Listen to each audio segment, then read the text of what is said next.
Question number 5, evaluate करना है, इनकी वैल्यू निकालनी है। 6 पार्ट हैं, सारे करेंगे। देखिए फर्स्ट वाला क्या है। देखिए 125 की पावर 1/3 है।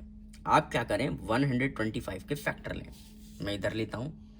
तो 125 के फैक्टर लोगे तो 5 के टेबल से करोगे तो 25 आएगा, 5 के टेबल से करोगे 5 आएगा, और 5 के टेबल से करोगे 1 आएगा।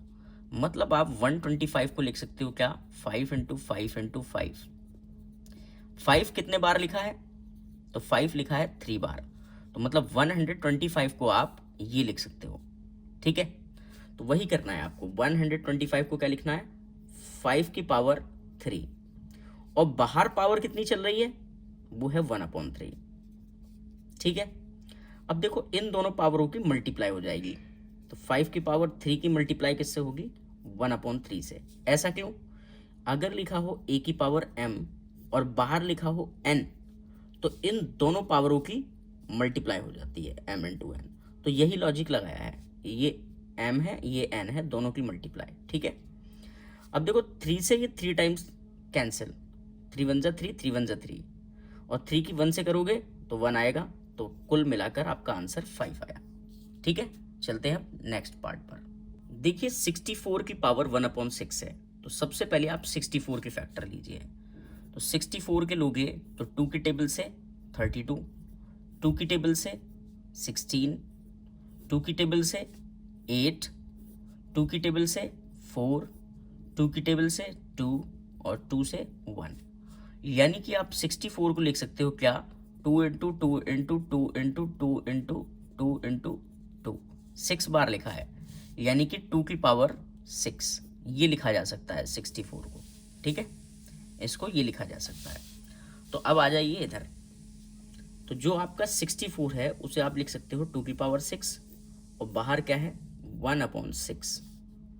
अब देखो 2 की पावर 6 और 1/6 की मल्टीप्लाई करेंगे। रीज़न क्या है, a की पावर m, बाहर n पावर, तो दोनों पावरों का मल्टीप्लिकेशन। ठीक है, ये रीज़न है। तो 6 से 6 कैंसिल, तो 2 की पावर 1 बचेगा जिसको हम 2 कहेंगे। ठीक है, अब देखते हैं नेक्स्ट पार्ट। देखिए लिखा है 25 की पावर 3/2। तो सबसे पहले आप 25 के फैक्टर लोगे। तो 25 को लिखोगे 5 इंटू 5, जिसको आप 5 की पावर 2 लिख सकते हो, क्योंकि 5 2 बार है। तो आपको क्या करना है, बस 25 की जगह क्या पुट कर देना है, 5 की पावर 2। तो यहां लिख दो 5 की पावर 2। अब देखो दोनों पावरों की क्या हो जाएगी, मल्टीप्लाई। मतलब 5 की पावर 2 की मल्टीप्लाई किससे, 3/2 से। क्यों, क्योंकि a की पावर m उसकी power n equals to a की पावर m मल्टीप्लाई n। तो वही लॉजिक लगा, 2 और 2 कैंसिल हो गए, तो हमारा बचा है 5 की पावर 3। 5 की पावर 3 का मतलब 5 को कितने बार लिखना है, 3 टाइम्स। तो क्या आएगा, 5 5 जा 25, 5 जा 125। आप मल्टीप्लाई करके देख लेना, यही आएगा। ठीक है, चलते हैं अब नेक्स्ट पार्ट पर।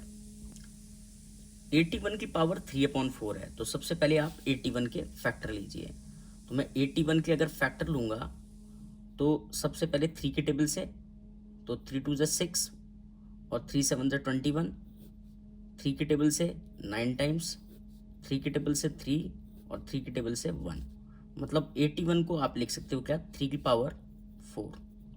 ठीक है, तो देखो 81 को लिख सकते हैं क्या, 81 को लिख सकते हैं 3 की पावर 4। अब देखो क्या करो, आप 81 की जगह क्या लिख दो, 3 की पावर 4, और बाहर पावर क्या है, 3/4। अब दोनों पावरों की क्या हो जाएगी, मल्टीप्लाई। तो 3 की पावर 4 की मल्टीप्लाई किससे, 3 की पावर 4 से। तो इससे ये कैंसिल हो जाएगा, तो 3 की पावर 3 बचेगा, ये 3।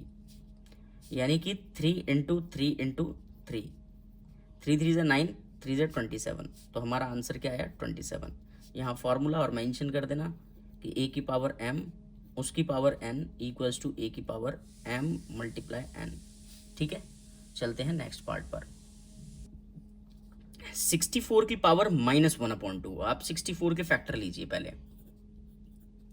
तो 2 से करोगे तो 32, 2 से 16, 2 से 8, 2 से 4, 2 से 2 और 2 से 1, मतलब आप 64 को लिख सकते हो कितना, 2 लिखा है 6 बार, यानी कि 2 की पावर 6। ठीक है, अब देखो आप 64 को लिख सकते हो 2 की पावर 6, और बाहर पावर कितनी चल रही है, माइनस का 1/2।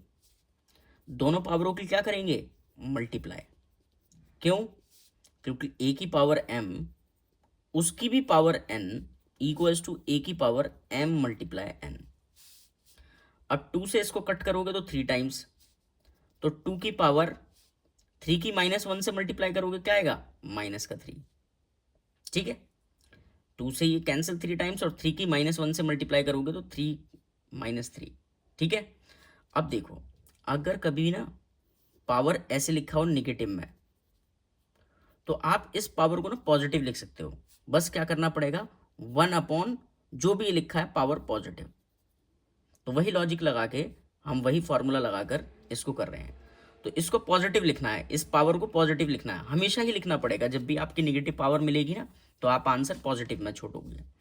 तो क्या लिखोगे, 1/2 की पावर, यहाँ -3 है ना, तो 3 आ जाएगा। अब इसे सॉल्व कर लो। 2 की पावर 3 का मतलब 2 को कितने बार लिखें मल्टीप्लाई में, 3 टाइम्स, तो 1/2 टू द 4 टू द 8। तो ये हमारा इस तरीके से आंसर है। ठीक है, चलते हैं अब नेक्स्ट पार्ट पर। देखिए 8 की पावर -1/3 है।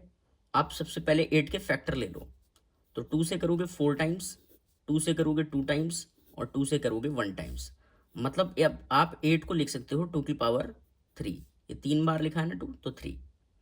तो कुल मिलाकर जहां पर आपका 8 है वहां पर आपको क्या लिख देना है, 2 की पावर 3।